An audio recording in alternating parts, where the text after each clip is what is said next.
Donc on a fini la partie présentation. Donc maintenant la parole va être à vous. On a des micros qui peuvent tourner dans la salle. N'hésitez pas à poser des questions, surtout poser des questions. Les chercheurs sont là pour ça, pour répondre. J'aimerais préciser qu'il n'y a pas de mauvaises questions. Je pense que toute question peut interpeller, peut porter à des réflexions qui peuvent être intéressantes.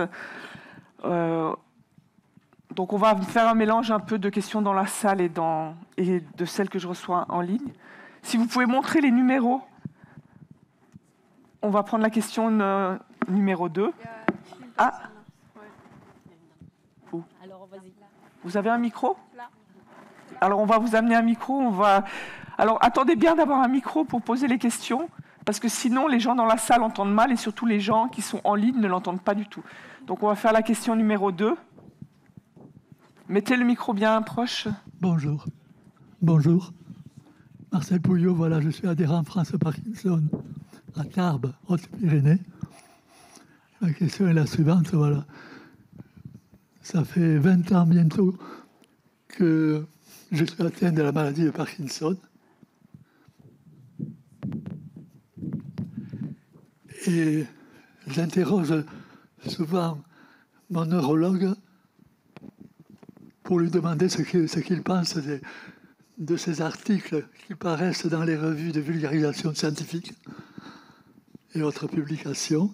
Et on me répond systématiquement que c'est à l'état de la recherche, quoi. Alors, comme je suis patient, eh bien, j'attends le grand soir. Mais en attendant, eh bien, je ne me sépare jamais de mon bon vieux pilulier qui me distribue le Salévo, leur équipe, dont j'ai bien besoin. Merci. Alors, c'est vrai, la question, il y a beaucoup de recherches, mais concrètement, où sont les résultats ? Je pense que c'est une question qui revient souvent des personnes malades. La recherche, on a toujours l'impression qu'elle n'avance pas assez vite, et pourtant, il y a beaucoup de recherches. Je vais peut-être vous laisser. Alors, effectivement, vous avez raison, hein. Elle avance peut-être pas très vite, ou alors, vous voyez, que l'aboutissement, le final... Vous savez ce que je vous ai montré si on reprend l'exemple de la douleur, on pourrait dire... Il n'y a pas encore de traitement efficace pour tous les types de douleurs, je vous ai dit. Mais vous avez vu tout ce qu'on a fait et tout ce qui a permis de faire la recherche. On a compris qu'il y en avait beaucoup de douleurs. On a compris quel type de douleur il y avait, quels étaient les mécanismes de la douleur. Et ça, on l'a fait. Et donc, ça veut dire que ce sont des recherches qui ont donné des résultats, qui ont permis d'aller à l'étape suivante. Mais vous, effectivement, ce que je comprends, c'est que vous attendez la dernière étape qui vous permette d'être mieux, c'est-à-dire le traitement. Et c'est vrai qu'avant d'arriver au traitement, il y a souvent plusieurs autres recherches que vous n'avez pas vues, mais qui sont indispensables pour arriver au traitement. Donc oui, la recherche, elle continue à avancer. Il se passe plein de choses qui sont très importantes et qui, petit à petit, vont conduire à améliorer votre qualité de vie. On va prendre la question numéro 1. Oui, bonjour. Je voulais déjà vous remercier pour la qualité de vos interventions. Moi, je côtoie la maladie de Parkinson depuis le début des années 90. C'était un parent très âgé. Et aujourd'hui, je suis une aidante professionnelle, neuropsychologue. Et mon mémoire de recherche, dans mon Master Pro, portait sur l'empathie et la douleur dans la maladie de Parkinson dans les années 2010. Il n'y avait quasiment rien. Et de voir tout ça aujourd'hui, ça m'emplit de joie. Comme aussi le fait de parler des aidants. Parce que dans les années 90, 2000, ils n'existaient pas. Aujourd'hui, j'anime des groupes de parole et j'anime aussi le programme A2PA au sein du comité 81 ainsi que du comité 29. Il m'est arrivé pour les groupes de parole. C'est un sujet qui me tient à cœur. Et oui, en fait, la recherche, elle avance. Elle avance et d'autant plus qu'on commence à prendre en compte les impacts non médicamenteux, des choses qui sont douces, l'aspect psychologique des personnes, parce que ce sont des gens, des êtres humains qui ont plein de dimensions et qui ne se réduisent pas à leur pathologie. Et bien souvent, la médecine, et ça je le sais parce que j'ai fait ma P1, Nos profs nous disaient, le problème de la médecine d'aujourd'hui, c'est qu'elle n'est pas holistique. C'est que je suis un neurologue, je me centre sur les neurones, je suis un endocrino, je me centre sur les hormones. Voilà. Donc, merci pour cette démonstration qu'en fait, les patients, les malades, les aidants sont multidimensionnels. Merci pour votre témoignage. Effectivement, je pense qu'aujourd'hui, on a parlé beaucoup de la personne en tant que personne holistique. Et c'est vraiment très important. Et je pense que ça aide beaucoup au quotidien aussi d'avoir des approches comme ça, moins précises. Et je pense que vous avez raison. Il y a quelques années, on ne faisait pas du tout attention à ça. Vous avez tout à fait raison. On regardait probablement... Alors, la société a changé aussi, hein, mais c'est vrai qu'on s'attachait uniquement, en tout cas pour la maladie de Parkinson, aux symptômes moteurs. Et en fait, l'individu, c'était les symptômes moteurs. Comme vous l'avez souligné, je pense qu'on a fait des progrès et on continue à en faire. Et c'est un peu ce qui illustre les différentes présentations aujourd'hui, hein. On ne s'intéresse plus qu'au tremblement, à la raideur et à la lenteur. On regarde aussi autre chose, et même on regarde l'individu en tant que tel, avec la médecine personnalisée, la personnalité. Donc je crois qu'on est en train de faire des progrès, et merci de l'avoir souligné. Merci. Je vais prendre une question en ligne, si vous le permettez, juste. J'ai une question où on me demande, est-ce que les traitements de seconde ligne sont envisagés en fonction d'une dégradation de la qualité de vie, ou est-ce que l'on peut y prétendre en tant que choix de traitement? Donc, est-ce que la personne malade pourrait se rapprocher directement de son médecin et dire, voilà, moi, je pense correspondre, je ne sais pas si c'est plus sur de la médecine personnalisée, si c'est de la personnalité aussi. Un peu plus pour les neurologues que non. Okay. Les traitements de deuxième ligne, vous savez tous c'est quoi? C'est à la place de comprimés, prendre un traitement qui est continu, qui peut être la stimulation cérébrale profonde, une pompe à apomorphine, à lévodopa intraduodénal. Il y a des différentes pompes sous-cutanées et autres intraduodénales. Les traitements de deuxième ligne, on les commence quand on n'y arrive plus à traiter ces hauts et bas avec les comprimés. C'est pas quelque chose qu'on fait d'emblée dès que la maladie commence. Il y a des études qui ont démontré que si on les fait tout au départ des fluctuations motrices, ça peut aller très bien aussi, sans attendre que les choses se compliquent trop. D'ailleurs, maintenant, la tendance, c'est de les proposer dès que les choses commencent un peu à se compliquer, selon les profils des malades, les souhaits des malades, parce que la préférence des malades aussi, mais aussi il y a des contre-indications formelles ou des indications formelles qu'il va falloir considérer. Vous savez tous, la stimulation, on ne peut pas la faire au-delà des 70 ans. Il y a des contre-indications, des indications qu'il faut tenir en compte. Du coup, la personnalité peut devenir une autre chose qu'on tient en compte. Il y a un moment, il y a 20 ans, on tenait en compte seulement des symptômes moteurs. Là, je pense qu'on commence à tenir en compte aussi des symptômes non moteurs, des effets indésirables de certains médicaments pour décider que c'est le moment d'avancer vers un traitement de deuxième ligne. Ouais, merci beaucoup. On va prendre une question encore dans la salle, la question 3. Oui, alors j'ai trois... Mettez le micro bien. Trois remarques un peu à faire.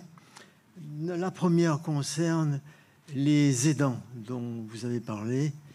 Et j'avoue que c'est peut-être un peu plus compliqué que ça, dans la mesure où je suis marié depuis longtemps, je suis encore avec ma femme est aidante, mais qui plus est, elle souffre également d'un gros problème qui n'est pas Parkinson, mais entre guillemets une autre saloperie. Et donc, je me permets de me trouver également dans certaines conditions comme un aidant. Donc, si vous voulez, ça fait deux aidants. Enfin, tournons un petit peu à la dérision, mais ceci pour dire que le couple vieillissant, classiquement, soi-disant, d'après ce qu'on dit, a moins de problèmes que celui qui est affecté par justement ces doubles pathologies. Je dirais que c'est un petit peu c'est pas si évident que cela de faire. Excusez-moi parce que je suis très émotif et en plus la maladie, comme vous l'avez bien dit, et là j'en suis un exemple personnifié. Je suis très proche de la personne qui actuellement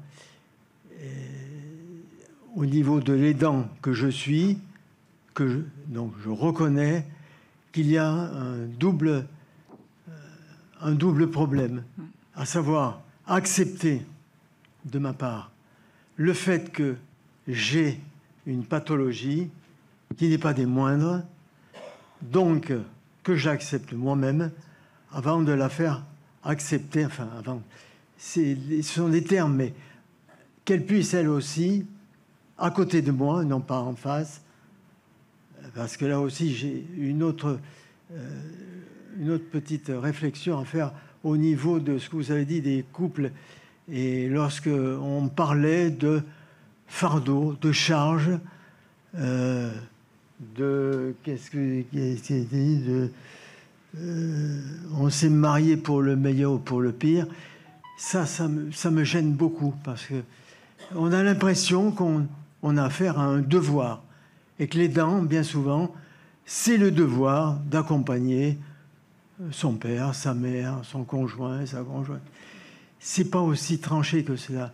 Et je rejoins ce que disait Madame tout à l'heure, dans la mesure où l'aidant professionnel, entre guillemets, a trouvé cet aspect, je dirais, humain, qu'on a oublié un petit peu, qu'on retrouve un petit peu dans le dialogue, et que j'ai retrouvé à l'association d'Arrêt Parc, avec des gens qui m'ont compris, avec qui j'ai pu établir un dialogue relativement intéressant. Autre chose, excusez-moi, je mobilise un peu la parole, mais j'aimerais en tant que témoin, depuis longtemps j'ai cette maladie, je ne pensais pas comme beaucoup, et surtout les hommes, comme bien souvent vous dites, qui font beaucoup d'activités et sont un petit peu, seraient un petit peu mis de côté au niveau des problèmes, disons, d'ordre féminin. Je pense avoir fait mon rôle de père et de mari, c'est que de moi, mais ce que j'aimerais dire, c'est qu'il y a au niveau de tout cela une question de sentiment. C'est pas du tout. Je crois que on a l'impression que à partir du moment où on est malade, on est un petit peu rejeté. Ce qui peut être tout à fait vrai. Le sentiment, c'est que la personne qui ressent ce genre de sentiment, on peut se sentir complètement mis de côté. Et c'est vrai. Autre chose, l'aspect, et surtout quand nous sommes deux aidants et deux malades confondus, c'est encore plus difficile parce que on a les réseaux amical, familial, qui vous connaît, mais qui n'accepte pas très souvent, qui n'accepte plus. Alors c'est une autre dimension, mais celle-là, elle est importante. Pourquoi ? Parce que les gens que vous rencontrez, vous leur renvoyez un petit peu ce qu'ils n'ont pas envie de voir, c'est-à-dire le vieillissement et ce qui accompagne le vieillissement dans ce côté un peu caractéristique qui est les maladies comme les nôtres évolutives, les cancers, etc.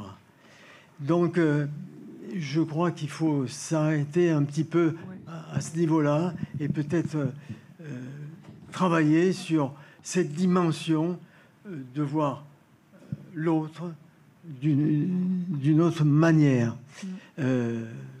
On va peut-être laisser... Je vais peut-être réagir par rapport à tout ce que vous venez de dire, parce que c'est à la fois vrai, c'est-à-dire tout ce que vous avez dit, oui, bien sûr. Vous avez évoqué, nous sommes maintenant 2 aidants. Nous sommes 2 et nous sommes 2 aidants. Effectivement, dans mes couples, je l'ai dit, on a des patients et des aidants qui ont des vulnérabilités aussi, et donc qui ont des maladies. Et dans mes 25 couples, il y avait ces couples-là aussi, où on avait à la fois le patient atteint de Parkinson et puis l'aidant qui avait une autre pathologie. Il faudrait sans doute faire une autre recherche sur que se passe-t-il quand il y a 2 aidants dans le couple, sans doute. Donc ça veut dire qu'il y a effectivement, voilà. Donc ça c'est bien sûr important. Vous avez dit, vous n'êtes pas d'accord avec, c'est pour le meilleur et pour le pire. Mais c'est bien que vous ne soyez pas d'accord, puisqu'en fait en psychologie, ce que l'on montre, c'est que on est tous des cas singuliers. Et autant les 25 couples qu'on a eus sont 25 couples singuliers. Et chacun à leur façon ont montré comment ils se ressentaient, comment ils vivaient. Et ce que l'on peut dire, c'est parfois c'est des hypothèses. Donc, j'en ai donné une, j'en ai donné une autre. On en a 10 autres, mais voilà, on pourrait les détailler. Mais c'est bien que vous ne soyez pas d'accord, c'est ça, c'est votre force, finalement. Et puis, je ne me souviens plus des autres. Moi, je pense que c'était l'aspect général. On va prendre une autre question dans la salle. Il y a une question ici aussi. La numéro 2. Il y a madame qui avait une question aussi. Oui, bonjour. Je suis Xavier Sahune. Je suis atteint de la maladie de Parkinson. Et j'aurais aimé d'être un petit peu plus éclairci au sujet des petits-enfants. Et des enfants et des petits-enfants. Mon père avait le Parkinson, mon oncle avait un Parkinson, j'ai un Parkinson et mes enfants.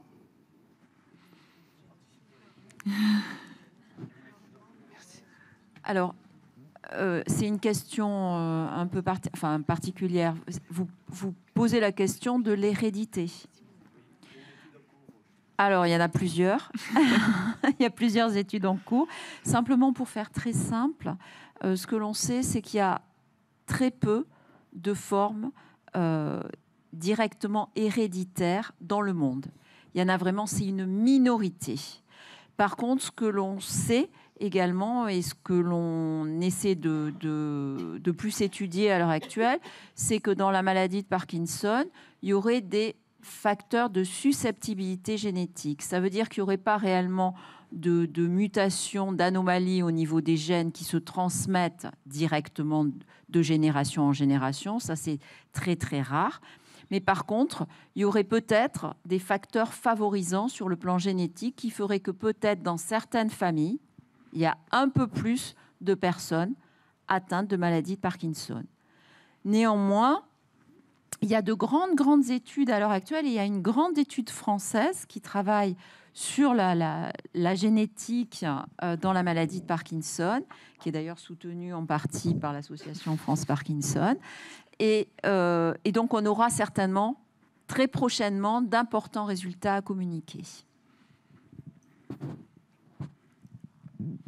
On a une question, monsieur, ici, numéro 3. Oui. Alors, donc, Pierre Virlogeux. Donc, j'ai été diagnostiqué Parkinson au début de l'année, là, en janvier.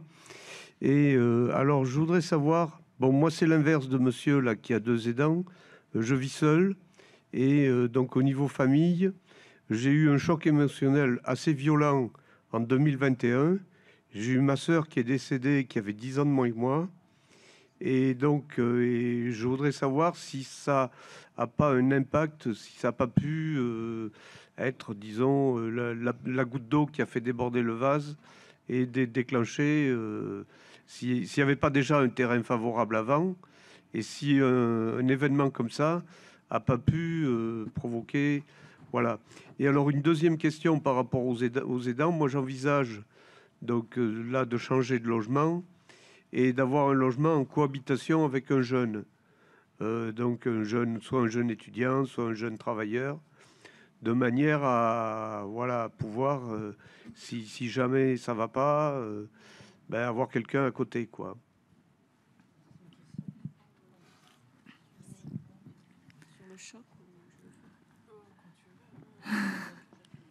Bon, on peut répondre ensemble, moi, les docteurs Breffel, sur les chocs. Et les... Mais Alors, le micro plus oui, bien sûr, désolé. Alors, les chocs émotionnels n'a pas été démontré d'être, disons, la cause qui déclenche la maladie. Il y a plusieurs facteurs de risque. L'âge, c'est un des facteurs de risque les plus importants. D'autres, c'est l'environnement, la pollution, certains facteurs génétiques qui peuvent, disons, être concurrents. Et pas les chocs émotionnels. C'est vrai que vous n'êtes pas les seuls quand même à venir à nos consultations à dire bon, j'ai eu un choc émotionnel et au bout d'un an ou deux, j'ai développé les premiers symptômes.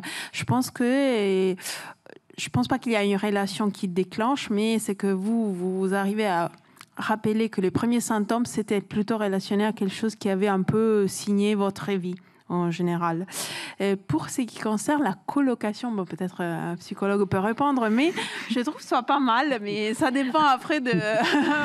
Alors moi, je veux juste rebondir sur effectivement le choc émotionnel. En fait, c'est pas qu'avec la maladie de Parkinson que cette question se pose, c'est avec quasiment toutes les maladies. À partir du moment où on fait un diagnostic d'une pathologie, la personne, le patient, il a besoin de donner du sens. Et ce sens-là, il essaye de se l'expliquer par un choc émotionnel qu'il aurait eu à un moment donné, qui aurait provoqué cette pathologie. Et comme dans toutes les maladies, et comme on vient de le dire, effectivement, il n'y a rien de montré par rapport à ça. Par rapport à la colocation, ça peut être bien, mais attention, ça veut dire que le jeune avec qui vous allez aller, il faut qu'il y ait un contrat. C'est-à-dire qu'il faut qu'il sache ce qui va se passer, ce qui peut se passer par rapport à votre atteinte, quelle aide il peut avoir, parce que finalement, s'il n'est pas au courant, ça peut être, on va dire, à double tranchant. Donc, c'est quand même un contrat de vie. Être à deux, et quelles que soient ces deux personnes, c'est un contrat de vie qu'il faut établir pour que tout le monde soit bien au fait de ce qui peut se passer. Mais après, dans l'esprit, bien sûr que c'est important de ne pas être tout seul. On va passer à une question 1 ici. Après, je vais prendre quelques questions en ligne aussi. Oui, bonsoir. Je m'occupe des dents au sein du comité 31 depuis plusieurs années. Et j'ai découvert qu'effectivement, toute l'année, on avait parlé des dents à l'échelon national dans diverses formes. Pour ce qui nous concerne au niveau de Parkinson, j'ai deux choses à dire. Premièrement, on ne choisit pas d'être aidant, on le devient par nécessité, ce qu'on oublie de dire souvent. Et deuxième élément, je commence toujours mes interventions en disant pour être aidant, il faut être aimant. Et ça répond à ce que vous disiez sous une autre forme. Voilà ce que je voulais dire. Merci. Merci beaucoup, c'est vrai. Souvent, le terme aidant peut être aussi changé par le terme aimant, parce que je pense que c'est vraiment une sous-jacente nécessité. Je vais prendre une question en ligne. Et on parle un peu de motivation et tout. Avant, on disait justement aux aidants de prendre la place pour eux-mêmes. Mais là, on a une question de savoir quelles recommandations et quelles sont les personnes à contacter pour redonner envie à un malade de se remotiver, de faire des activités qui pourraient l'aider dans la vie quotidienne. Alors j'entends quelqu'un qui dit vaste problème. Alors je suis absolument d'accord. C'est pas un vaste problème, c'est une vaste question. Ouais. C'est une question qui est vraiment très difficile parce que on ne peut pas motiver quelqu'un s'il n'a pas envie d'être motivé. En psychologie, c'est la base.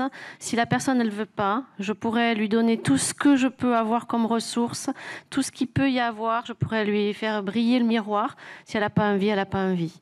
Donc c'est vraiment un travail souvent de longue haleine pour que ce patient-là il puisse retrouver ces ressources-là. Moi, je dirais que parfois, il faut retrouver ses émotions positives pour essayer de reconnaître les émotions positives, d'avoir envie de sourire, d'avoir envie de rire, etc. Et puis, progressivement, la machine... En fait, c'est une machine qu'il faut qu'on remette en marche, tout simplement. Tout simplement, et en même temps, voilà. Mais je crois fort en tout ce qui est, en tout cas, de psychologie positive, où on essaye de réapprendre à vivre et accepter une émotion positive. Ouais. Et se donner des objectifs qui soient faisables aussi. Qui soient totalement faisables. De ne pas se donner des objectifs qu'on ne pourra jamais atteindre. Ça ne sert à rien de vouloir faire le marathon demain. Voilà. C'est pas possible. Je vais reprendre encore une question en ligne, parce qu'il y en a quand même beaucoup qui arrivent. Alors j'en ai une qui parle de deux choses. On a parlé beaucoup des médicaments repositionnés contre le diabète, et on nous demande s'ils pourraient aider contre les douleurs. Alors, comment dire, concernant ce médicament antidiabétique dont on a beaucoup parlé, a priori, non, il n'y a aucun rationnel, c'est-à-dire il n'y a aucun argument pour penser qu'il pourrait être efficace sur les douleurs. Mais ce n'est pas une mauvaise idée. Cette question est importante et effectivement, on peut se poser la question de certains médicaments qui sont déjà vous savez ce que c'est les médicaments repositionnés, hein, ce sont des médicaments qui sont déjà sur le marché, c'est-à-dire qu'on trouve en pharmacie, qui sont déjà utiles dans certaines pathologies, mais on découvre qu'ils peuvent avoir une action autre et on peut les utiliser, on peut les évaluer d'abord et ensuite les utiliser dans une autre pathologie, mais on peut imaginer que pour la douleur aussi, et on y réfléchit pas mal à l'heure actuelle, eh bien, on peut imaginer qu'il y a un médicament qui soit utilisé dans, par exemple, je vous dis un exemple parmi d'autres, hein, dans la dépression et qui soit utile et intéressant dans les douleurs, par exemple la douleur centrale parkinsonienne dont on a 0 traitement à l'heure actuelle. Donc oui, il y a des études pour travailler sur des médicaments que l'on est en train d'essayer de repositionner sur la douleur centrale. Moi, j'aurais une question par rapport aux pompes. On a testé, alors souvent les pompes à apomorphine ne se mettent pas la nuit. Alors je dis peut-être des bêtises. Je sais qu'on a testé pour améliorer le sommeil. Est-ce qu'on a testé des pompes pendant la nuit pour améliorer les douleurs ? Alors, c'est une bonne question. En fait, on n'a jamais testé, on n'a jamais eu une recherche centrée sur la douleur et les pompes. On espère que ça va venir.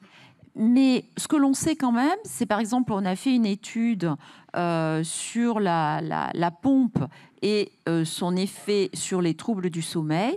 Et on sait qu'elle permet d'améliorer le sommeil en partie aussi parce que ça permet de diminuer certains types de douleurs. Donc oui, ça peut être intéressant de discuter avec le neurologue pour éventuellement, s'il y a des douleurs nocturnes, discuter la mise en place d'une pompe. Merci. On va répondre à la question numéro 1, là. Oui, bonjour. Est-ce que les médicaments ont un impact sur la conduite automobile ? Est-ce que ça entraîne de la somnolence ? Voilà. Alors le problème de la conduite, c'est un programme qui est à l'ordre du jour avec les différents décrets qui ont été faits. Donc les médicaments, oui, certains médicaments peuvent produire des somnolences, donc il faut être attentif.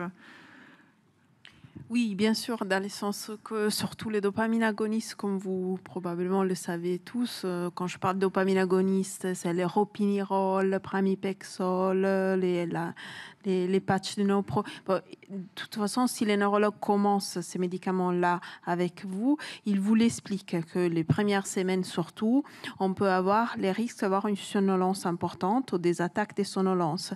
C'est pas que pendant les premières semaines, c'est aussi au fur et à mesure que la maladie avance et que les dosages de ces dopamines agonistes augmentent si vous en avez besoin.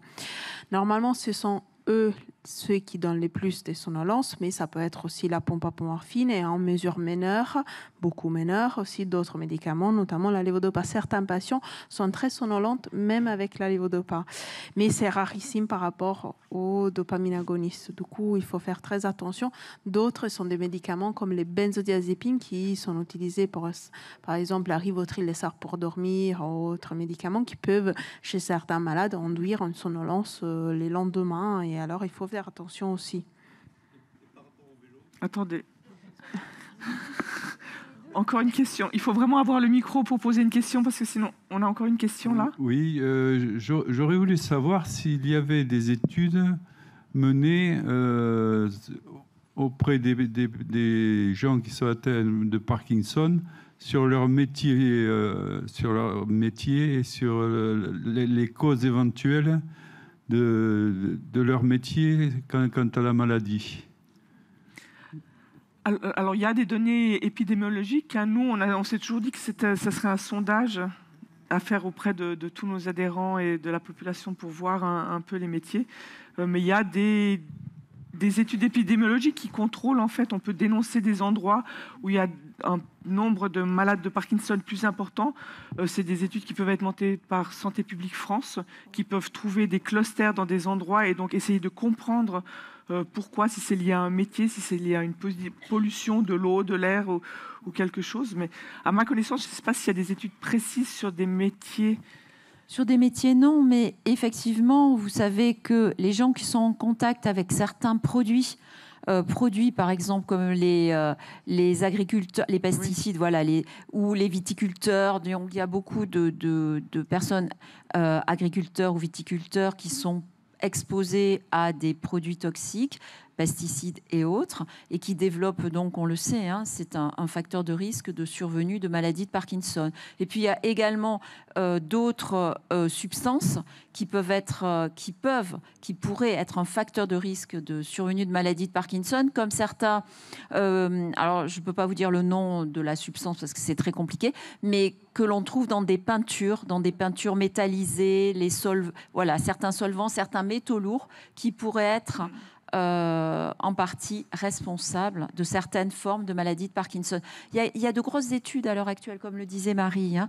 Il y a de grosses études à l'heure actuelle épidémiologiques et on va probablement faire des bonds en avant importants en termes de connaissances. Hein. Alors, j'ai une question là. On va essayer de... Oui, bonjour. Voilà, moi je suis aidante de mon mari qui est parkinsonien depuis 5 ans. Donc on lui a diagnostiqué la maladie de Parkinson, il avait 52 ans.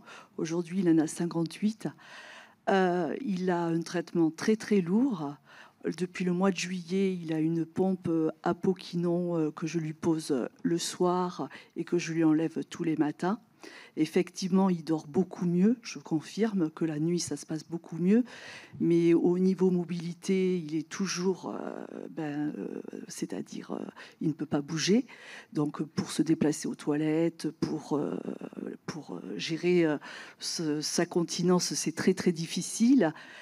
Notre neurologue nous dit qu'on est en bout de traitement... oui, on est en bout de traitement parce qu'il a 20 médicaments par jour, la journée. Et donc, que fait la recherche pour ces personnes-là qui sont atteintes depuis très, très jeunes? Alors, je comprends, la situation doit être effectivement très, très difficile pour vous. C'est difficile de répondre, hein, dans la mesure où on ne connaît pas votre mari. Je pense que, vous savez, il y a plusieurs formes de maladie de Parkinson. Il y a d'abord des vraies maladies de Parkinson et puis ce qu'on appelle des syndromes parkinsoniens, c'est-à-dire des formes cousines de maladie de Parkinson. Et ces formes cousines ne répondent pas de la même manière au traitement médicamenteux. Ça veut dire que, eh bien, si on a une forme cousine, eh bien, les médicaments qui classiquement sont efficaces dans la maladie de Parkinson ne le seront pas. Donc, voilà. C'est difficile de vous répondre dans la mesure où on ne sait pas exactement quelle est la forme de maladie de Parkinson ou de syndrome parkinsonien que présente votre mari.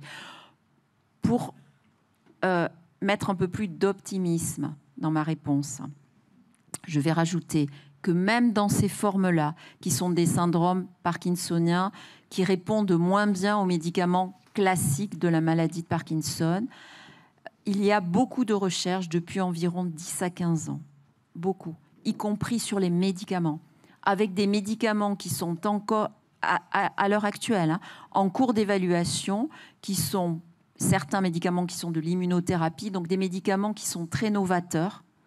On attend les résultats. Voilà. On avait une question là. Oui. Voilà. Oui, alors en fait, je vais rebondir là sur l'état de somnolence au volant. Moi, j'ai appris tout à fait par hasard que si mon mari conduisait, puisque c'est mon mari qui est atteint de la maladie de Parkinson depuis une petite vingtaine d'années, l'assurance ne nous couvrait pas, sauf à être passé par le biais d'un médecin conventionné par la préfecture qui délivre un permis spécifique et qui la permet en cas... Alors, je sais bien que quand il conduit, je conduis. Il a la chance, quand il sent qu'il va commencer à somnoler, à s'arrêter, puis je prends le volant.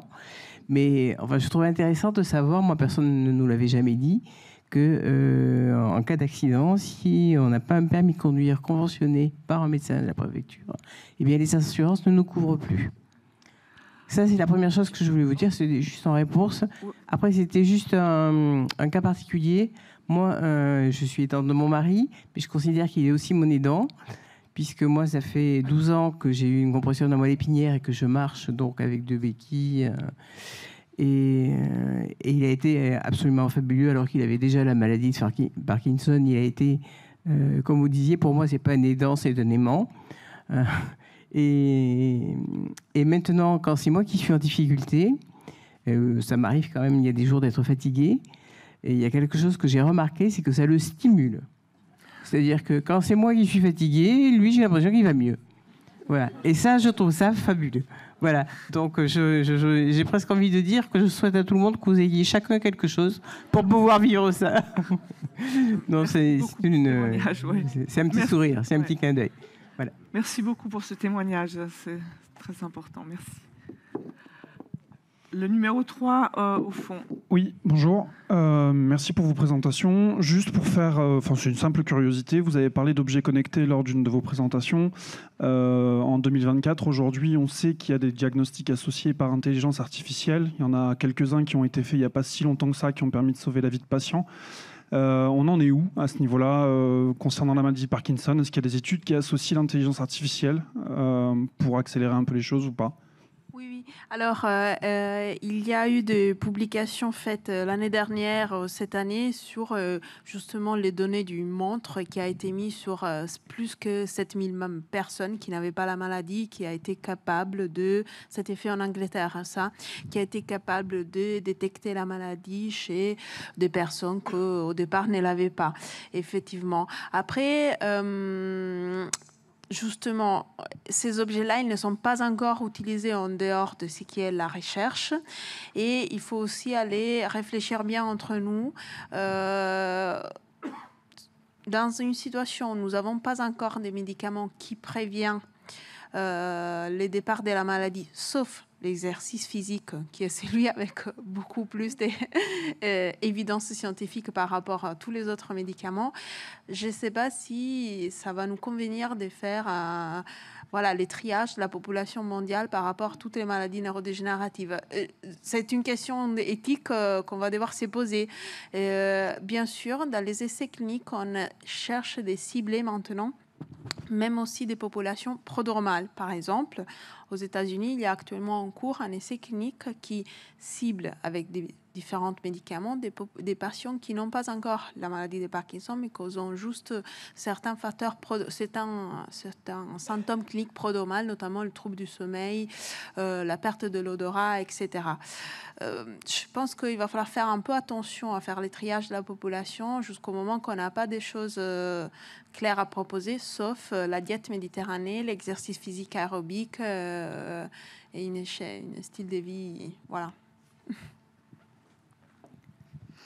On va prendre encore une question là et après là.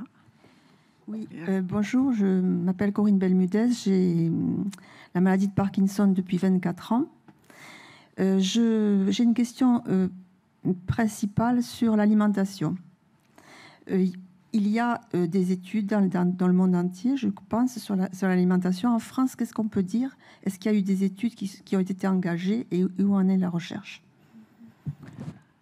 Alors non, il n'y a pas d'études centrées uniquement sur l'alimentation, il n'y en a pas. Mais par contre, il y a des grandes études au niveau national et international qui permettent, ce que vient de vous dire Margherita Fabri, qui permettent d'établir, même si on ne peut pas vous donner des recettes là, de cuisine à faire, mais qui permettent de dire que il y a certains aliments qui pourraient être beaucoup plus protecteurs et d'autres qui seraient plus délétères.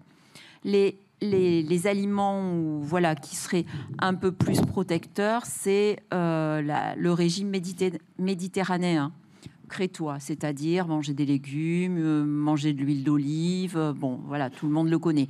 Puis ensuite, il y a également des aliments qui pourraient être un peu plus délétères. Alors, je vais le dire, mais pas de stress. C'est-à-dire boire, par exemple, de grandes quantités de lait ou de produits laitiers, c'est pas bon.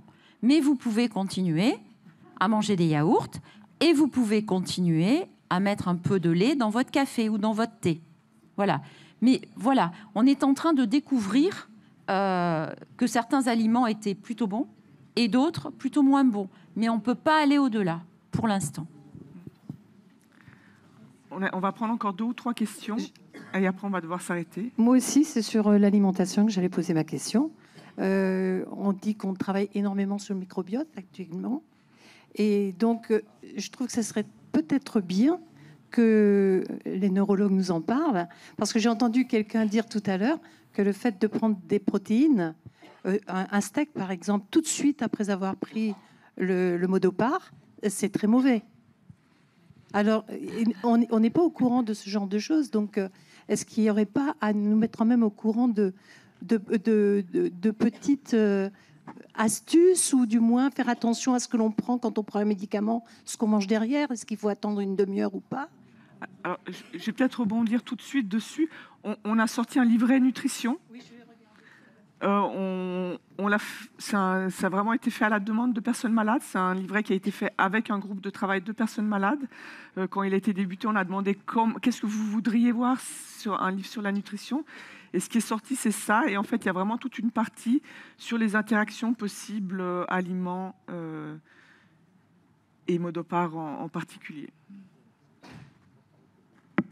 Mais c'est vrai que les neurologues... Mais c'est un peu comme... Moi, quand on parle d'alimentation, c'est un peu comme l'activité physique il y a quelques 15 ans. Il y a très longtemps, on disait aux personnes malades, surtout ne bougez pas, ne vous fatiguez pas, restez tranquilles. Et aujourd'hui, on dit tout son contraire. On dit au contraire, bougez le plus possible et tout. Et je pense que l'alimentation est aujourd'hui là où était l'activité il y a 10 ans. C'est-à-dire qu'on commence à en prendre conscience de plus en plus de tous les effets de différents aliments. Après, ce qui est vrai pour une personne ne sera pas forcément vrai pour l'autre. Une personne qui habite en Inde n'a pas forcément les mêmes besoins qu'une personne qui a la maladie qui habite ici.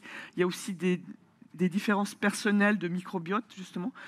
Pour l'instant, on n'a pas trouvé un microbiote. Il y a pas de, on ne peut pas donner une bactérie qui serait néfaste dans le microbiote par rapport à une autre. On a des idées globales, mais même considérer de prendre des microbiotes aujourd'hui, on peut pas dire je le prends parce que de toute façon ça ne me fera pas de mal. On ne le sait pas. Peut-être que ça peut faire du mal si on essaie de modifier le microbiote aussi.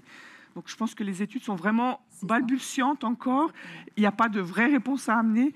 Mais manger sain, manger des fruits et légumes, manger des fibres, boire beaucoup, ne pas oublier de s'hydrater. Je pense que les gens, souvent on arrive à la fin de la journée et on se rend compte que si on a bu un verre d'eau, c'est beaucoup. Et en fait, ça aide aussi pour beaucoup de symptômes de la maladie, comme de l'hypotension ou de la fatigue et d'autres choses.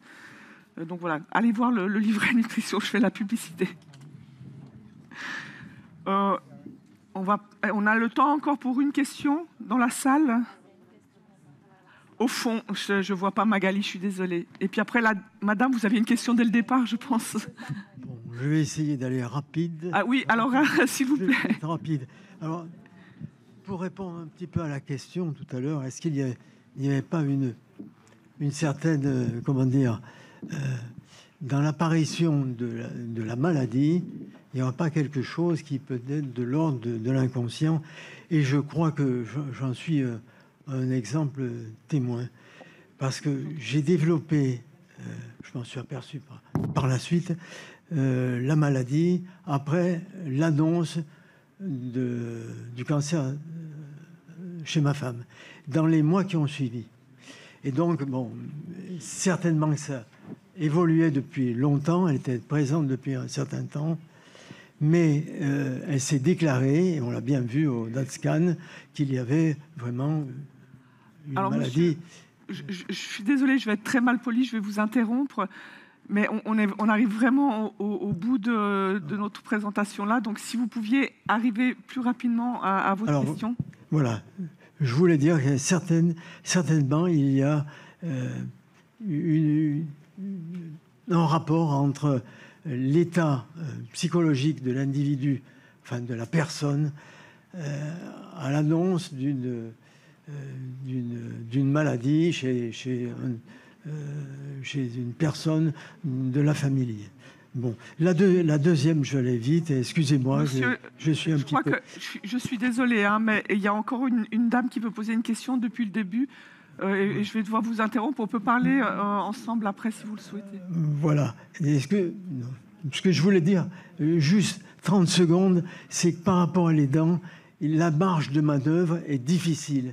Même pour une personne aimante, comme on dit, on peut être aidant et aimant, mais quand il faut savoir laisser un peu la liberté à celui qui est dans sa pathologie, entre guillemets, qui se démène comme il peut, et la notion de sécurité qui incombe à l'aidant qui se dit, mais où se situe la marge?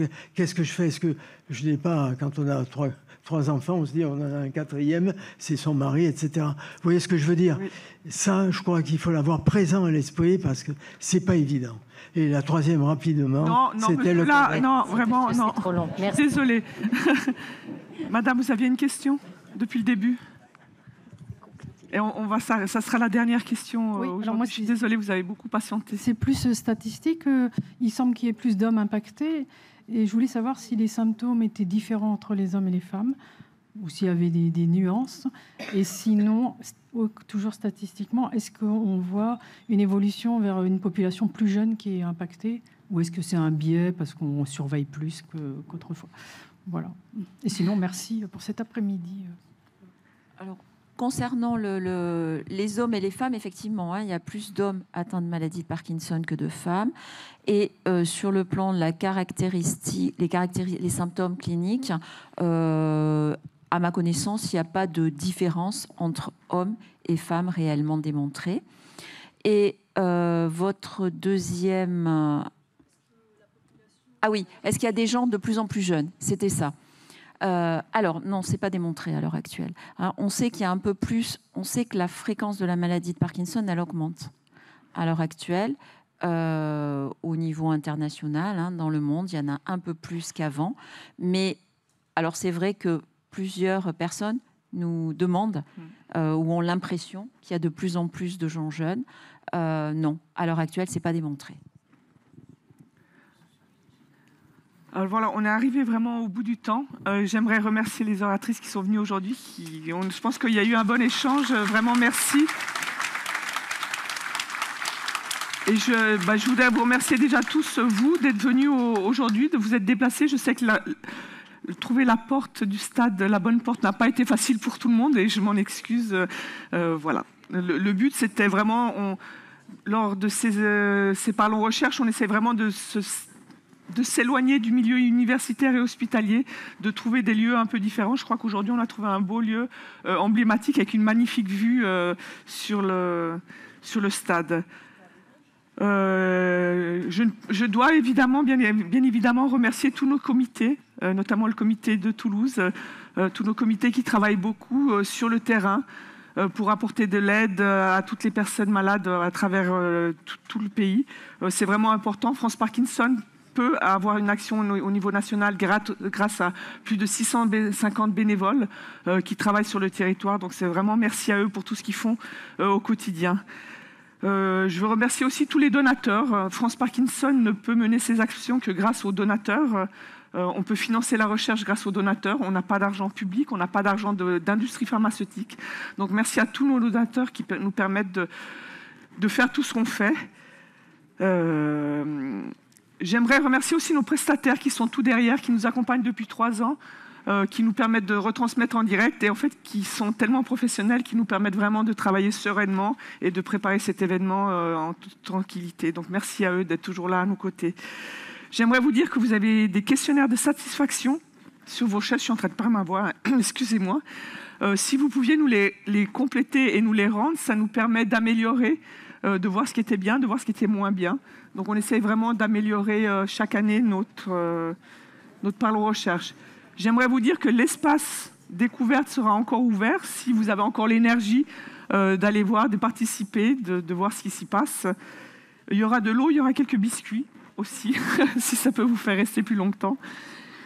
Et donc vraiment, merci à toutes. Je vous donne rendez-vous l'année prochaine. Juste une chose, il y a des verres, on a fait des verres pour nos 40 ans. Si vous prenez un verre d'eau, vous pouvez repartir avec votre verre. On vous l'offre généreusement, c'est vraiment un goodies qu'on vous offre à tous. Non, donc ne le remettez pas, partez avec et souvenez-vous de nous. Je voudrais dire un petit mot à tous les malades. C'est de dire...